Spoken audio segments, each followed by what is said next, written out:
예, 이 동영상은 저에게 홈페이지에 설교 동영상과 함께 예화 동영상도 올려 있습니다. 스마트폰 그다음에 PC로 보시면 이 동영상을 다시 한번 보실 수 있습니다. 은혜롭죠? 저도 이 동영상 보고 많이 이렇게 감동이 됐습니다. 이 여러분 교회에서 신앙생활 하신 분들은 오늘 본문을 가지고 설교를 들은 것이 아마 여러 번이실 겁니다. 저는 여러 번 설교했던 기억이 납니다. 우리가 복음서라고 그러죠. 마태, 마가, 누가, 요한 복음이 있는데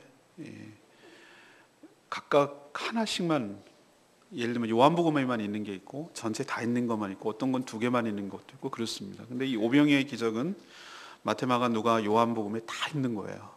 다 있다는 얘기는 저자가 이 사건이 가지는 그 중요성, 그것 때문에 강조하기 위해서 필요하니까 다 공통적으로 했던 것이죠. 이 오병이의 기적이 예수님의 사역에 있어서 굉장한 중요한 상징적인 사건이기 때문에 그렇게 다 기록했다고 저는 생각을 합니다. 그동안 반신반의하고 이분이 누굴까 뭔가 좀 있어 보이긴 하는데 그래서 했던 제자들 그리고 따르던 사람들, 이 사람들이 이 오병이어의 사건을 기점으로 딱 갈립니다.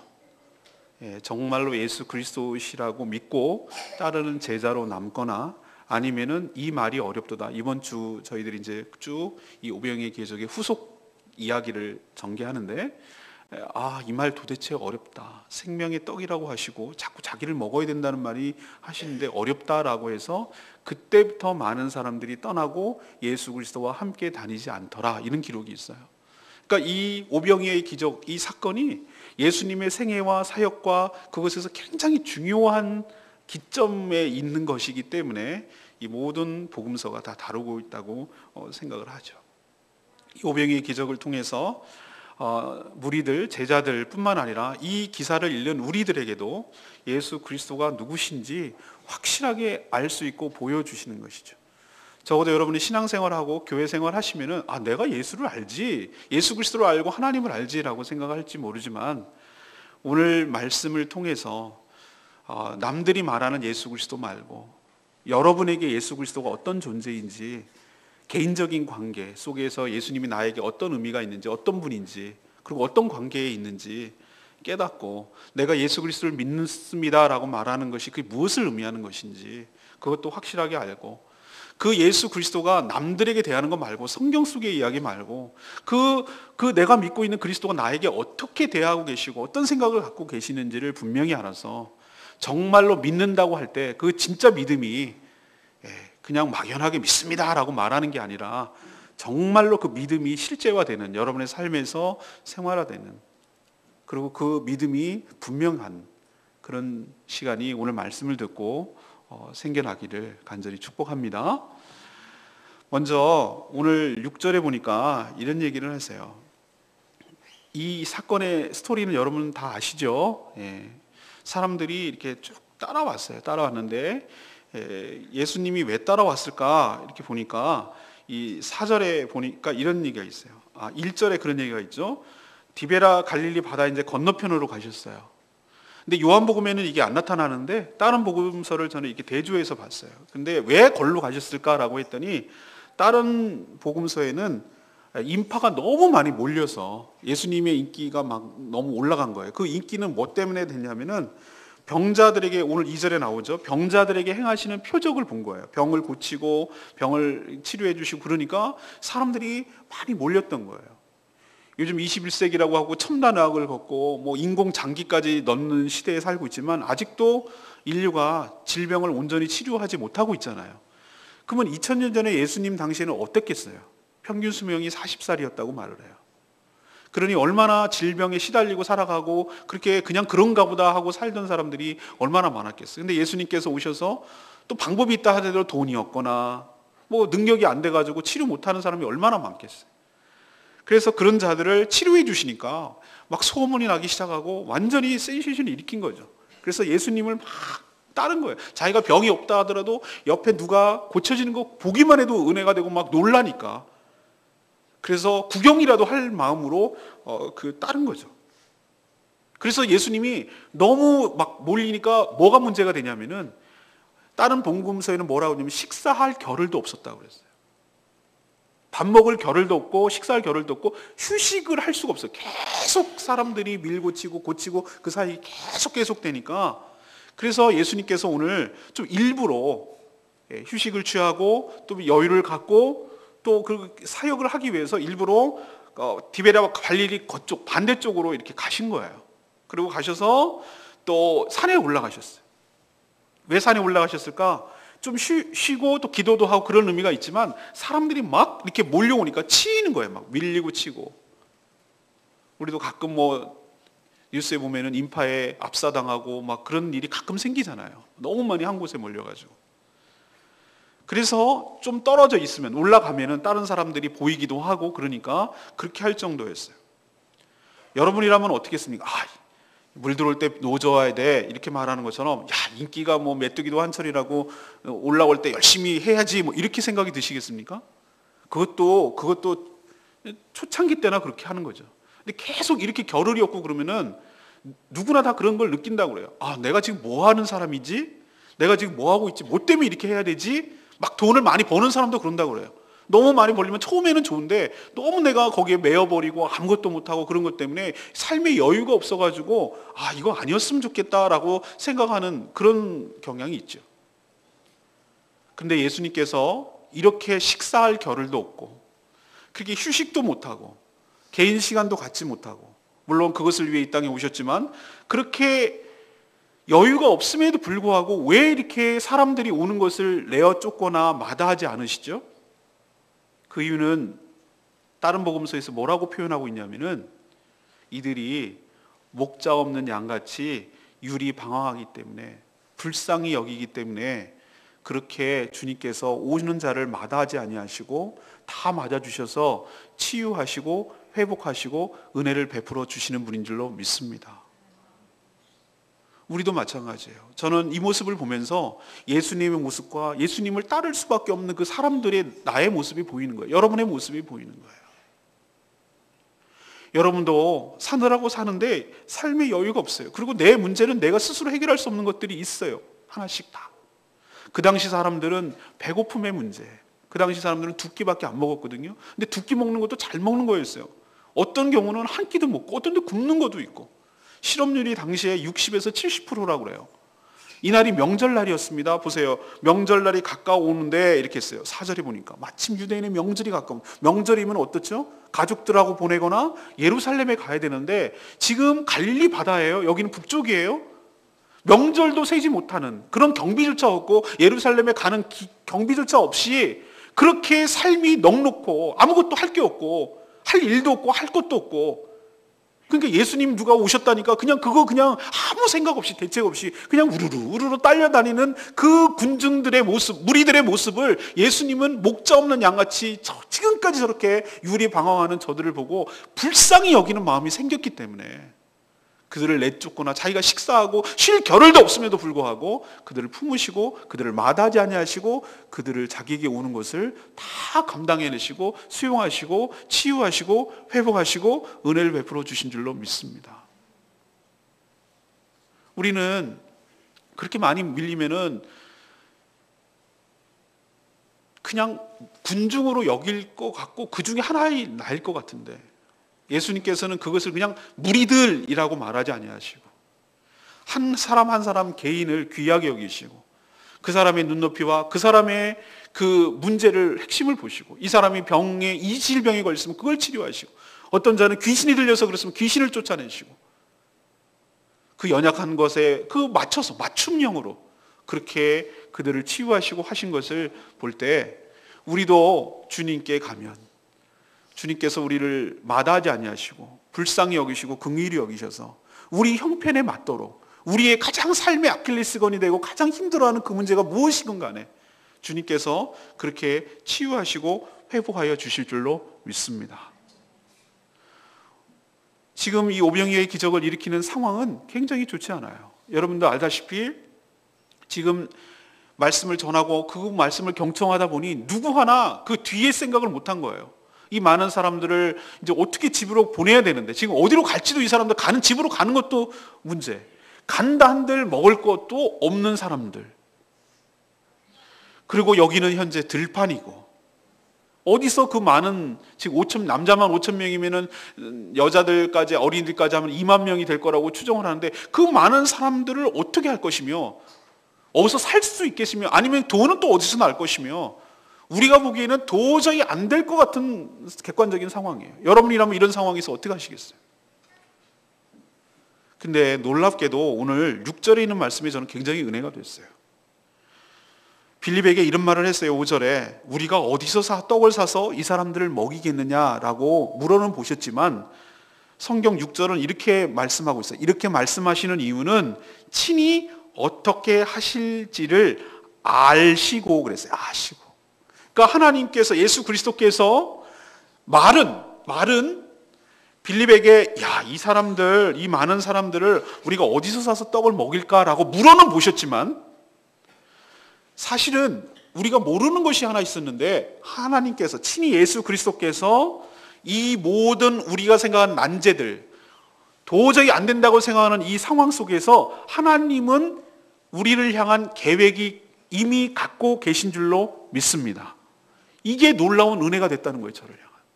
우리는 안 보여요. 우리는 못 깨달아요. 이 상황에서 어떻게 해결을 하겠어요? 사람은 이렇게 많이 있고 돈도 없고, 있다 한들 요즘처럼 뭐 무슨 마켓이 발달돼가지고 어디서 사고 이거 사고 그렇게 할 수도 없는 상황이고, 이런 모든 조건이 우리는 안 된다고, 불가능하다라고 내리고 있는 그런 상황 속에서도 하나님은 우리를 향한, 우리 자신 한 사람 한 사람을 향한, 그 무리를 향한 놀라운 계획, 선한 계획을 갖고 계신 줄로 믿습니다. 이것이 저는 은혜가 됐다는 거예요. 사랑하는 여러분, 오늘 첫 번째로 여러분에게 드리고 싶은 것은 이거예요. 우리는 이 사람들과 별다를 것 같습니까? 우리도 마찬가지예요. 인생을 어떻게 살아야 되는지 잘 목적도 모르겠고, 내가 지금 뭘 해야 될지도 모르겠고, 뭘 한들 뭐 그게 효과가 있는 것 같지도 않고, 그냥 죽지 못해서 사는 거지 뭘 또 이렇게 하면서 그냥 뭐 일상적인 자기가 하는 일도 계속하고, 그런데 기쁨과 만족은 없고, 또 살만하면 또 어려움이 오고, 뭐 이렇게 해서 그냥 살고 있는 거예요. 근데 이것을 내가 해결할 수는 없어요. 근데 주님께서 이렇게 삶의 무게에 시달리고, 무게에 어려워하고, 그 배고픔에 시달리고, 뭔가 목말라하고, 뭔가 배고파하는 우리 인생을 주님은 아신다는 거예요. 그리고 그것을 불쌍히 여기신다는 거예요. 우리를 불쌍히 여긴다는 거예요. 목자 없는 양같이 저렇게 떠돌아다니는 우리를 불쌍히 여기는 그 마음 때문에, 그 마음이 있었기 때문에 우리가 배부름을 얻게 된 줄로 믿습니다. 그분이 우리를 불쌍히 여기세요. 참 안 됐다고. 그리고 그냥 안 됐다고 동정만 하시는 것이 아니라 우리를 향한 놀라운 계획이 이미 그분 안에는 있는 줄로 믿습니다. 그러면 오늘 말씀을 통해서 우리는 두 가지를 알아야 돼요. 하나님 나 같은 자도 정말 보잘것없는 나도 하나님께서 긍휼히 여기시고, 하늘에서 보면은 긍휼히 여기시고 불쌍히 여기신다는 거예요. 여러분, 찬송가 가사의 그 가사 아시죠? 내가 연약할 수, 하늘 위에서 보면 나를 더 귀하게 여기신대요. 내가 연약할수록 하나님이 더 귀하게 여겨주신대요. 그리고 그 후렴 가사 아시죠? 날 사랑하심. 성경에 써있네. 그 가사를 어느 순간 있는데 눈물이 제가 주르륵 났어요. 아, 그렇구나. 내가 뭘 잘하고, 내가 뭐 뛰어나고, 내가 뭐 하는 것 같아서 귀한 게 아니라, 내가 연약하고, 내가 비틀비틀하고, 내가 감당 못하고, 그렇게 인생을 힘들게 살아갈 그런 연약한 그때가 오히려 주님께서 나를 귀하게 여기는 때인 줄로 믿습니다. 더욱 귀하게 여겨주신다는 거예요. 그런 하나님의 긍휼과 자비가 있기 때문에 내가 사는 것이고, 또 하나 하나님께서 놀라운, 나도 모르지만 나를 향한, 내 인생을 향한, 우리 교회를 향한 하나님의 놀라운 계획, 우리 눈에는 안 보이지만, 그래서 겉으로는 이거 어떻게 하지? 라고 물어보시지만 사실은 속으로는 하나님의 놀라운 계획이 있기 때문에 우리가 소망을 가질 수가 있고, 그것을 이 말씀을 통해서 우리가 믿음을 가질 수 있고, 우리는 현실은 암담하고 현실은 너무나 답답하지만 우리가 어떻게 전개될지 아무도 모르지만 우리를 향한 하나님의 놀라운 계획이 있을 것이다라고 그 믿음 때문에 낭망하지 않고 좌절하지 않냐고 주님을 신뢰함으로 이 어려움들을 이겨나가게 될 줄로 믿습니다. 두 번째 얘기는 뭔가, 주님께서는 때로는 우리의 믿음을 시험하신다는 거예요. 이걸 잘 통과해야 된다는 거예요. 6절 후반부에 뭐라고 그랬습니까? 이렇게 말씀하시는 이유는 친히 어떻게 하실 계획이 있는데도 불구하고 제자 빌립을 시험하고자 함이라고 그랬어요. 시험하고자 함이라.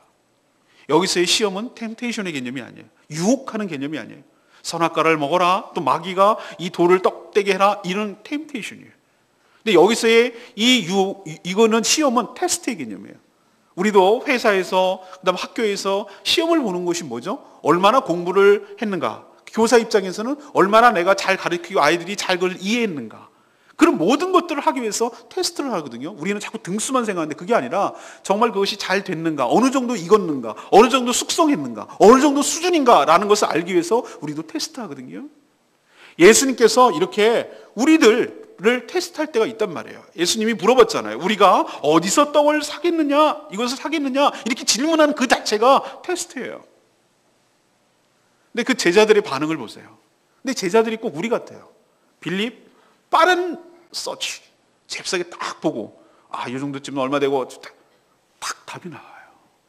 200데나리온이라도 조금씩 나눠준다고 해도 200데나리온 부족하겠습니다. 200데나리온이 뭔가 1데나리온이 하루 1당이거든요. 노동자들의 하루 1당 품삯을 데나리온이라고 그랬어요.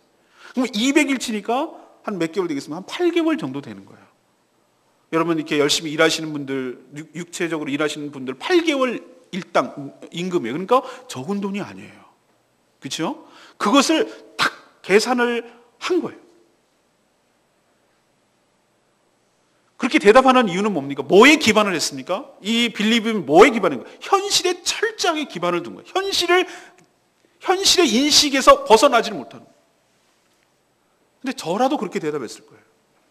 이거 딱 보니까 계산이 딱 나오는데요. 답이 나오는데요. 이거 200데나리온 부족해서 이거 답이 없는데요. 이건 안 되는 겁니다. 라고 말하고 싶은 거겠죠. 그런데 빌립이 놓치는 것이 하나 있었어요. 그렇게 질문하고 그 테스트 하시는 그분이 누군지, 그분에게 능력이 뭐 있는지를 놓쳤던 거예요. 우리는 빌립처럼 많이 대답을 합니다. 이 조건 때문에 안 돼요. 이 상황이라서 안 돼요. 이 경비 들어올 때 안 돼요. 이거는 무모한 일입니다. 하지 않는 것이 합리적입니다. 이거는 안 되는 일입니다. 라고 우리도 빌립처럼 얼마나 많이 대답하냐고요.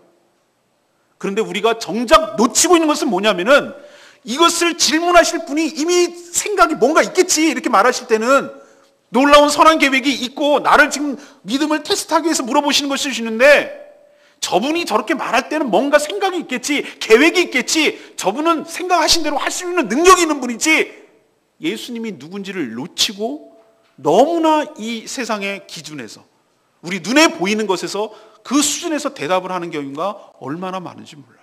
여기서 시험에서 자꾸 떨어지고 탈락하는 경우가 얼마나 많은지 몰라요. 사랑하는 여러분, 여러분의 믿음이 회복되는 역사가 있기를 바랍니다. 상황과 조건을 넘어서는 것, 상황과 조건을 놓고 다 이렇게 대답하는 것은 믿지 않은 사람도 똑같이 대답해요. 아니요, 더 정확하게 대답해요. 아니네, 너 틀렸네. 230데나리온이야. 너 30 빠졌네. 내가 계산해보니까 몇 명 곱하기 정사각형 제곱미터당 몇 명이 들어갔으니 이 전체 인원은 몇 명이고 얼마 하니까 딱 답이 나오네. 너 틀렸어. 30데나리온 너 놓쳤어. 라고 말하는 것은 안 믿는 세상 사람들이 더 정확하게 잘해요. 그럼 우리와 그들과 뭐가 다르냐 말이에요. 뭐가 차별이 되는 거예요. 우리는 보이는 현상을 넘어설 수 있는 것을 볼 수 있는, 현상, 보이는 우리 육체의 눈으로 볼 수 있는 것을 넘어선 것까지 볼 수 있는, 그 이면에 볼 수 있는, 더 정확하게 말하면 예수 그리스도가 누구신지를 볼 수 있는, 천지 창조하시고 그분의 말씀에 권능이 있는 그분을 누구신지를 알아보고 신뢰할 수 있는 그 믿음의 눈이 열리게 되기를 간절히 축복합니다. 그게 돌파구가 열리는 길이라는 거예요. 거기서 맴맴 돌면은 우리는 더 넘어가지 못하고 오병이의 계절을 못 볼 수도 있는 거예요. 그리고 안드레는 뭐라고 반응합니까? 그 아이가 갖고 온 걸 어떻게 했는지, 야 너 일로 갖고 와봐 이랬는지 누군지는 모르겠지만 애가 이렇게 내놓으니까 이거는 딱 그거거든요. 소금에 절인 물고기 2마리, 꽁치 정도 됐겠죠. 보리떡 조그맣게 싸운 거 5개. 이건 아이가 먹을 정도의 분량이에요. 근데 이걸 내놓으면서도 뭐 민망했는지 이렇게 말하잖아요. 이거 갖고 쉽게 말하면 이거 갖고 누구 코에 붙이겠습니까? 이 얘기잖아요. 안드레의 반응이 굉장히 내놓는 것보다는 빌립보다는 더 낫지 않느냐라고 말하지만 굉장히 자조적이고, 그리고 이게 우리의 현실의 한계입니다 라고 예수님께 설득하는 것일 수도 있고. 그러나 여러분 기억하십시다. 진일보한 이유는 뭐냐? 빌립은 계산만 하고 그냥 끝났지만 안드레는 요거라도 주님께 드리오니 너무나 작은 것이지만, 손바닥만한 구름이지만 주님 손에 붙들리기만 하면 놀라운 역사, 놀라운 기적이 일어나게 될 줄로 믿습니다. 일만의 믿음이 있었던 거예요. 사랑하는 여러분, 우리도 이런 믿음이 있게 되기를, 회복하게 되기를 원합니다. 우리는 아무것도 안 하면서 알아서 다 하세요라는 개념이 아니라, 하나님, 우리가 할 수 있는 것은 이게 최선입니다. 우리가 드릴 수 있는 것은 이거지만 하나님 손에 들리게 될 때, 그것이 하나님 손에 붙들리게 될 때, 하나님, 우리가 생각하지도 못한 놀라운 기적과 역사가 일어나게 될 줄로 믿습니다. 우리가 할 수 있는 것은 최선을 다하고 그 나머지 영역은 하나님의 것이오니 주님께서 역사하시고 기적을 일으키시고 축복하여 주시옵소서. 이런 믿음이 있을 때 여러분의 삶에도 오병이어 같은 놀라운 축복이 일어나게 될 줄로 믿습니다. 여러분의 믿음을 회복하시는 시간 됐으면 좋겠어요. 2번째 말씀드리고 싶은 건 그거예요. 아까 말씀드렸던 것은 하나님께서 우리를 불쌍히 여기시고 놀라운 계획을 갖고 있는 것은 하나님의 영역이라면, 그 하나님의 놀라운 계획에 반응하는 것은 우리의 믿음의 영역이라고요. 그래야 뭔가 역사가 일어난다고요. 산소하고 수소가 이렇게 결합이 돼야 물이라는 게 나오듯이 하나님의 놀라운 계획에 우리가 거기에 반응을 하게 될 때, 믿음으로 반응하게 될 때 하나님께서 놀라운 역사를 일으키실 줄로 믿습니다. 왜 하나님 시험하십니까? 우리의 믿음이라는 것이 라이센스, 자격증 따는 게 아니기 때문에, 한 번 따놓으면 계속 유효한 것이 아니기 때문에 우리가 살아가면서 끊임없이 하나님은 우리를 테스트하세요. 너의 믿음의 수준이 어느 정도인가? 너의 지금 바라보는 것은 무엇인가? 너도 역시 철저하게 현실에 기반을 맞춰서, 현실주의자인가? 현실에 기반을 두고 요 계산 얼마 딱딱 넣으면 딱 떨어지고 요거는 한 발자국도 못 움직이고, 그건 믿음이라고 하지 않고 사실이라고 말하는 거예요. 안 믿는 사람들 딱 떨어지는 건 누구나 다 해요. 이걸 믿음이라고 하잖아요.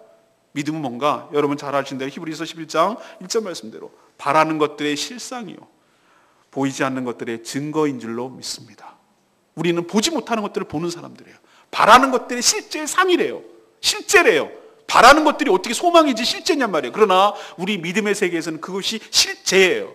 또 그게 증거래. 증거가 너 증거대봐 말할 때 그 증거가 어떻게 믿음이 증거가 될 수 있냐고. 세상 사람은 절대로 그거 증거도 안 돼요. 있는 증거도 아니라고 하는 판인데, 재판정에서.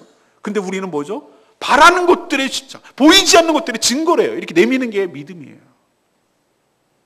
사랑하는 여러분, 우리가 우리 삶에 왜 축복과 기적이 안 일어날까 생각을 해보면, 하나님은 우리를 불쌍히 여기는 것도 여전하고 하나님은 우리를 향한 놀라운 계획을 갖고 있는 것도 여전하신데, 우리는 거기에 대해서 믿음으로 반응을 하지 못하기 때문에, 하나님이 누구신지를 자꾸 놓치기 때문에, 하나님의 그 권세와 능력이 얼마나 무한하신지, 하나님이 할 수 있는 방법이 얼마나 많고 얼마나 큰 일을, 우리가 상상도 못할 일을 행하실 것을 믿지 못하기 때문에, 그게 되겠어? 이걸 어떻게 먹이겠어? 이게 가능이나 하겠어? 라고 스스로 포기하고 스스로 믿음을 접어버리기 때문에 우리 삶에 놀라운 역사가 안 일어나는 건 아닐까요? 믿음도 여러분 훈련이 필요하다는 걸 깨달았어요. 제가 아까 말했지만 자격증이 아니에요. 믿음도 훈련과 연단을 통해서 더욱더 강화되고, 더욱더 연단을 통해서 더욱더 굳어지고 단단해지고 커지고, 그것이 믿음이라는 걸 제가 깨달았어요. 사랑하는 여러분, 여러분도 이런 과정들을 통과하면서 여러분의 믿음이 점점 견고해지고, 점점 단단해지고, 점점 굳건해지고, 그래서 어떤 어려움과 상황 속에서도 흔들리지 않는, 주님을 굳건히 신뢰하는, 주님을 의심하지 않는, 주님을 전적으로 의지하는 복된 인생 살아가기를 간절히 축복합니다. 이 믿음에서 잘 이겨내시기를 바랍니다. 상황을 넘어서 주님의 사랑과 능력을 신뢰하시는 여러분 되시길 바랍니다. 마지막으로 11절 보세요.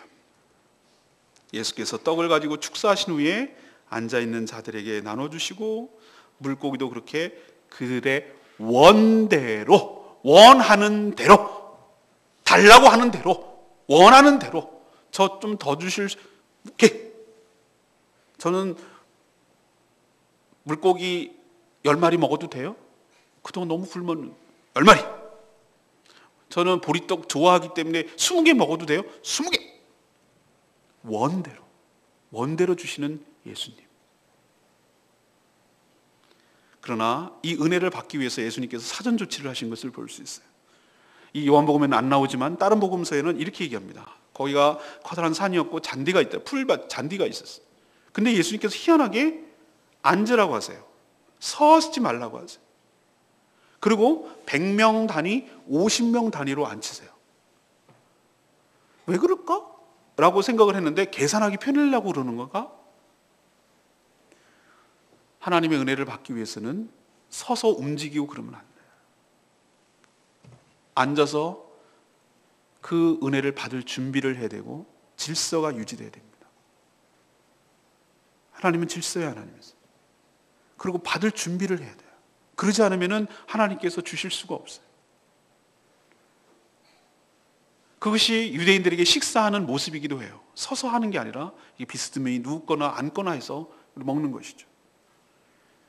전 여기서 깨달았어요. 아, 그렇구나. 그냥 막바로 은혜를 주시는 것이 아니라 은혜를 받을 준비를 먼저 시키시는구나. 너희들 막 아우성치고 무질서하게 다니지 말고 앉아. 차분하게 앉아. 앉아서 자, 이렇게 모여서 이렇게 준비를 해서 이렇게 질서 있게, 그리고 기다릴 준비를 해라. 그래야 하나님의 놀라운 은혜가 임한다는 것을 우리에게 도전하고 자극 주고 있어요. 왜 나는 은혜가 없지? 이렇게 생각할 때 여러분 오늘 말씀을 통해서 힌트를 얻으십시오. 내가 너무 서성이고 돌아다니는 건 아닐까? 내가 마음이 분주한 건 아닐까? 차분하게 하나님 존전에, 하나님 예수 그리스도의 그 존전 앞에 서지 말고 앉아서 차분하게 주의 은혜를 사모하며 주의 은혜를 기다릴 때 하나님께서 여러분에게도 은혜를 베풀어 주실 줄로 믿습니다. 그리고 예수님께서 뭐라고 그랬어요? 그 바구니를 물고기 5개와 그 보리떡 5개, 물고기 2마리와 보리떡 5개를 들고 축사하셨다고 그랬어요. 축사가 무엇입니까? 축복과 감사의 줄임말이 축사예요. 근데 여기서 아마 우리의 식사 기도가 나온 것 같아요. 하늘을 우러러. 여러분, 예수님께서 왜 이런 행위를 하셨을까요? 왜 축사를 하셨을까요? 우리에게 식사 기도 훈련시키려고 그랬을까요? 아니에요. 예수님께서 친히 하나님의 아들이심에도 이 모든 것들을 보여주시는 거예요. 이 모든 기적과 은혜는 축복과 감사가 축사라고 그랬는데, 이 모든 지금 앞으로 전개될 오병이어의 기적은 누구 때문에 일어나는 것인가? 전적으로 하나님께서 행하시는 일인 줄로 믿습니다. 그리고 전적으로 하나님의 은혜인 줄로 믿습니다. 이것을 고백하고 이것들을 모든 사람들이 다 보게 하는 거예요. 하나님의 기적이 일어나는 단추를 누르는 게 무엇인 줄 아십니까? 우리가 왜 마지막에 놓치는 이유가 뭔지 아십니까? 물론 분주하고 일어서서 앉지 않고 그렇기 때문에 준비가 안 돼서 그럴 수도 있어요. 근데 축사가 부족해서 그래요. 하늘을 우러러 하나님께 감사하고, 감사는 보통 우리는 끝난 다음에 아유 감사합니다라고 말해요. 근데 예수님은 믿음의 행위를 보여주시잖아요. 하나님께서 나에게 행하실 놀라운 일, 아직 떡이 떨어지지 않은 때예요. 그런데도 불구하고 그 조그만한 것 가지고 이것을 주신 하나님, 이것을 행하실 주님, 이것을 기대하는 마음으로, 미리 행하실 것을 확신하는 마음으로 하나님 행하실 줄로 믿습니다. 이 많은 사람들에게 놀라운 은혜를 베풀어 주실 줄 믿습니다. 하나님의 은혜에 감사합니다. 이것이 하나님의 축복인 줄로 믿습니다. 이것이 하나님이 행하셨습니다 라고 믿음으로 선포하고 믿음으로 감사하고 믿음으로 나가게 될 때 하나님께서 우리에게도 놀라운 기적을 베풀어 주실 줄로 믿습니다. 우리에게 부족한 것은 축사가 부족한 거예요. 축사가. 우리가 늘 되어진 것만 감사할 줄 알지 미리 믿음으로 감사하는 게 부족해요. 이것이 하나님의 주권 안에서 일어나고 하나님의 은혜로만 이루어진다는 것을 자꾸 놓쳐요.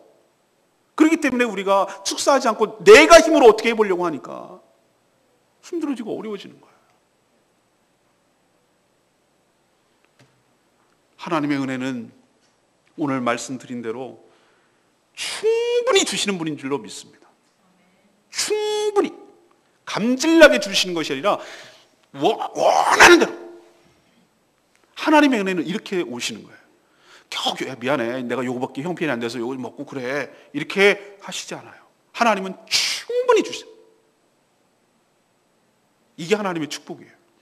너희들이 충분히 만족할 만큼, 충분히 배부를 만큼 그런 하나님 은혜를 누리게 되기를 간절히 바랍니다. 근데 또 하나 할 게 있어요. 남은 거 버리지 말래요. 먹고 남은 거 버리지 말래요. 이게 뭘까? 전 맨 처음에 아니 먹었으면 됐지, 뭐 남을 수도 있고, 뭐 음식 우리가 쓰레기도 식당 하면 나오는데 뭐 그럴 수 있잖아. 근데 왜 버리지 말라고 그럴까? 다 거두라고 그래요. 근데 그것이 12강주리가 되었다고 그러거든요. 그러면 이걸 뭘 의미하는가? 1차적으로는 너희들이 충분히 먹고도 이만큼이 남았다라는 것을, 기적을 자기들 눈으로 확인하려는 것일 수도 있어요. 근데 저는 제가 느끼기에는 너희들 하나님이 베풀어 주신 은혜 낭비하지 마라. 함부로 버리지 마라. 그것을 은혜를 은혜인 줄 알고 귀하게 여겨라. 그냥 거저 듣고 하나님이 그냥 줬다고 그걸 귀한 줄 모르고 뭐 다음에 또 주겠지 뭐 이런 식으로 이렇게 버리는 일이 없도록 해라. 저는 그렇게 들렸어요. 여러분, 우리는 얼마나 하나님에 대해 은혜에 대해서 배은망덕할 때가 많습니까? 하나님께서 그렇게 놀라운 은혜를 베풀어 주셨는데 처음에는 너무 고맙다고 감사하다고 그러다가 시간이 지나면 뭐라고 그러는지 아세요? 당연히 주는 거지 뭐. 당연하지 뭐. 또 줘야 되는 거 아니야? 이렇게 우리의 모습을 보일 때가 얼마나 많냔 말이에요. 사랑하는 여러분, 하나님이 주신 모든 것들을 귀하게 여겨야 될 줄로 믿습니다. 나에게 베풀어 주신 놀라운 것이 얼마나 많아요. 가족들 주시고, 교회 주시고, 저 목회자 주시고, 또 여러 가지 일가 친척도 주시고, 저에게 건강 주시고, 배움의 기회를 주시고, 수많은 은혜를, 직업을 주시고, 일할 수 있는 터전을 주시고, 사랑하는 사람들을 주시고, 이 모든 것들이 다 알고 보면 은혜인데 그걸 너무나 당연하게 여기고, 그것을 너무나 쉽게 생각하고, 그것을 너무나 그냥 방치해둔, 거두는 일이 없이 그냥 놔두는 일 때문에 더 큰 은혜가 일어나지 않고, 더 감사가 더 부릴 듯 일어나지 않고, 더 후속적인 은혜가 계속 기적이 일어나지 않는 것이 아닐까, 저 이런 생각을 했어요. 사랑하는 여러분, 12강주리의 남은 은혜 충분히 여러분에게 주셨다고 하더라도 그 나머지 함부로 버리지 마세요. 그리고 감사하세요. 그리고 그걸 귀한 것으로 여기세요. 그렇게 할 때 제2의 오병이의 기적이 여러분의 삶에 계속적으로 일어나게 될 줄로 믿습니다. 그리고 이 표적의 결정적인 이유가 뭔지 보여줘요. 14절이에요. 그 사람들이 예수께서 행하신 이 표적을 보고 말하되, 오병이의 기적을, 표적을 봤어요. 이는 참으로 세상에 오실 그 선지자라. 참으로 오실 그 선지자가 모세가 예언했던 말이거든요. 모세가 신명기에 그렇게 예언했어요. 장차 내 뒤에 나 같은 선지자가 오실 것인데, 거기서는 표현할 게 누군지를 몰랐어요.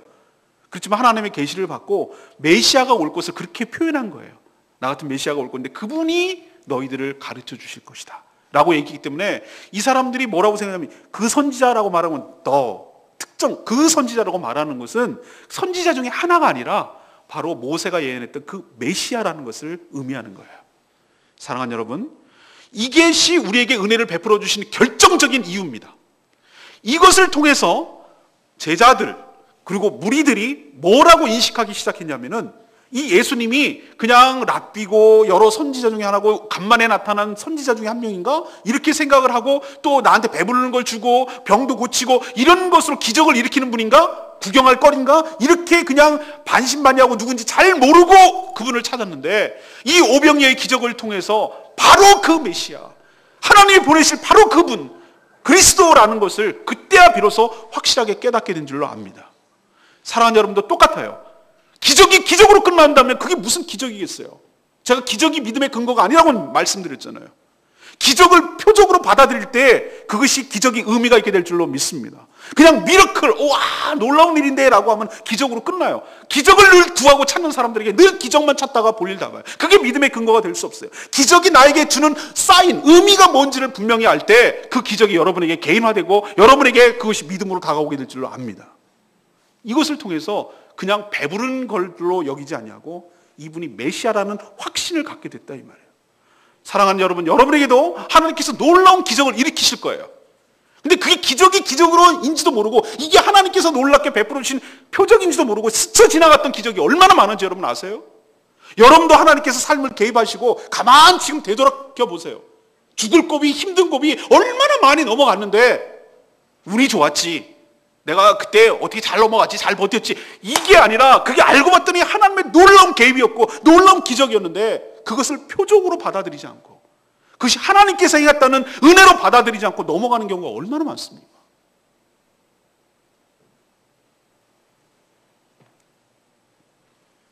사랑하는 여러분, 여러분에게도 이런 놀라운 기적이 일어나면, 기적은 큰 것만이 아니라 우리가 살아가는 그 자체가 어쩌면 일상이 모두가 기적일 수 있어요.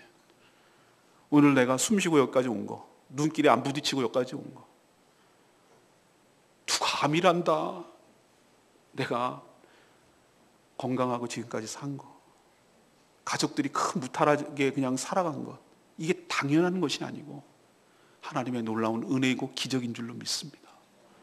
그렇다면 그것을 표적으로 받아들이시고 그것을 이게 하나님이 나를 개입하시고 나를 사랑하시고 나에게 원대로 주시는 놀라운 그 은혜 때문에 내가 지금 살아가는 것이구나, 이렇게 생각한다면 그것을 통해서 주님을 더욱 신뢰하게 되고 그분을 내가 더욱더 알게 되고 그래서 더욱 의지하게 되고, 그래서 여러분의 믿음이 더욱 선순한, 더욱 단단해지고 믿음이 더욱 견고해지고 확고해지고 그런 축복이 여러분 가운데도 있게 될 줄로 믿습니다. 하나님의 은혜는 감질나게 오는 것 아닙니다. 제가 피자 멘탈리티라고 설명했잖아요. 흥분해가지고 피자 한 판 시키면 날려요. 쪼개 먹어야 되거든. 너무 없어갖고 너도 좀 4분의 1이 아니라 12분의 1 나눠갖고 너도 하나 먹고, 그러니 얼마큼 먹잖아요. 근데 하나님은 그런 하나님이 아니신 줄로 믿습니다. 야 너도 좀 먹고, 미안하다 내가 딸린 식구들이만, 그런 하나님이 아니시라. 5천 명이니까 이걸 어떻게 먹이지? 이게 이런 하나님이 아니, 이런 무능한 하나님이 아니라, 얘들아 피자 먹고 싶니?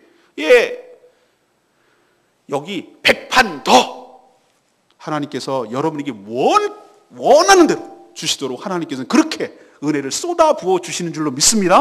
우리가 믿는 하나님을 너무나 좁게 해석하지 마세요. 그분은 무한한 능력이 계신 분인 줄로 믿습니다. 우리에게 충분히 각 사람을 충분히 은혜 베풀으셔도 능력이 딸리는 분이 아니심을 믿으셔야 돼요. 그럼 나 같은 자는 그 무리 여러 명 중에 하나인데 관심이나 있겠어요? 천만의 말씀, 나 하나를 전부로 여기시고 나에게 맞춰서 충분하게 내가 원대로 먹을 수 있도록 은혜를 베풀어 주시는 분인 줄로 믿습니다. 그런 은혜를 체험하는 복된 인생 되기를 간절히 축원합니다. 오늘 결론을 말씀드리죠. 우리가 예수님을 따르는 무리들과 뭐가 별반 다를까? 우리도 그 중에 하나인 것 같아요. 2000년의 갭이라는 게 있지만 똑같아요. 살아가는 모습은 다 달라요. 영으로 또 육으로 배가 고파요. 배고픔이 단지 육체만 배고픈 게 아니죠. 여러분 그렇죠. 나는 배고프다. 히딩크 감독이 나는 아직도 배고프다라고 했잖아요. 승리에 목말랐다 그 뜻이잖아요. 우리는 인생이 진짜로 육체적으로 배고플 수도 있어요. 내가 먹고 살 먹거리가 없어가지고 배고플 수 있어요. 그러나 내가 뭔가 만족이 되지 않은 나의 갈급함이 내 가운데 있어요. 나는 배고파요. 근데 그 배고픔은 사람이 채워줄 수 없어요. 오직 주 예수 그리스도께서 채워주시고 여러분에게 진정한 만족을 주실 줄로 믿습니다. 사람에게서 구하지 마세요. 사람이 줄 수 없다니까요. 이 모든 배고픔과 내 갈증과 내 답답함과 이 모든 것들은 사람이 안 채워줘요. 주 예수 그리스도께서 여러분의 그 배고픈 마음, 빈 마음, 허전한 마음, 답답한 마음, 이 마음을 주 예수 그리스도만이 채울 수 있는 것 기억하시고 그분께 은혜를 구하는 여러분 되시기를 바랍니다. 첫 번째로 이걸 아셔야 돼요. 하나님, 그분이 나의 배고픔을, 내 형편을 아신다는 것. 그리고 또 하나는 그것을, 이런 나를 긍휼히 여기시고 불쌍히 여기신다는 것. 그리고 나는 다 이해하지 못하지만 나를 향한 하나님의 선한 계획, 놀라운 계획이 이미 서 있다는 것. 이것을 굳건히 신뢰하고 주님을 믿고 나갈 때 그 놀라운 표적을 보는 역사를 경험하게 될 줄로 믿습니다. 두 번째 얘기는 뭐예요? 그러나 여러분을 믿음을 테스트한다고 그랬어요. 그냥 주실 수 있는데 왜 그럴까? 우리의 믿음의 수준을 알고, 현재 내 수준을 알고 그것을 더 넘어서게 하기 위한 하나님의 방법이에요. 여러분, 하나님이 테스트하실 때 잘 통과하시는 여러분 되시기를 바랍니다. 그럼 뭐 갖고 테스트하는데요? 내가 눈으로 보는, 그리고 내가 처한 현실, 그리고 현상만 보느냐, 아니면 현실과 현상을 넘어선 하나님을 볼 줄 아는가? 요걸 보시는 거예요. 요게 테스트 기준이에요. 내가 눈에 보이는 거, 그거 보고 믿고 하는 것은 세상 사람들이 더 정확하게 한다고 그랬어요. 우리는 그런 사람들이 아니에요. 그 문제를 붙들고 계시고 문제 위에 좌정하시고 이 문제를 어떻게 풀어가실지 이미 플랜이 서 있는 그 하나님을 바라보고 그분의 능력을 믿고 그분의 성품을 믿고 그분의 존재를 믿는 것이 믿음이에요. 그 믿음에서 잘 통과하셔서 하나님의 놀라운 역사를 경험하게 되기를 간절히 소망합니다. 마지막은 뭐예요? 은혜 받을 준비하세요. 왜 나만 은혜 내고 짜증내고 불평내지 마세요. 앉으세요. 그리고 50명, 100명 단위로 질서 있게 앉으세요. 질서가 없고 무질서하고 막 돌아다니고 그러면은 절대 하나님은, 예수님께서 주고 싶어도 못 줘요. 사모하고 기다리고 앉아있고 차분히 그분을 기다릴 때 하나님께서 은혜를 베풀어 주실 줄로 믿습니다. 그리고 미리 감사하세요. 그리고 받은 은혜 낭비하지 마세요. 그리고 기적만 바라지 마시고 기적이 나에게 갖는 표적, 그 의미, 그것들을 깨달으시고 더욱더 하나님을 신뢰하고 주님 앞에 나아가는 복된 인생 되기를 간절히 축원합니다. 오늘 말씀 붙들고 우리 87장 찬양지 87장 부르고 기도하는 시간 갖겠습니다.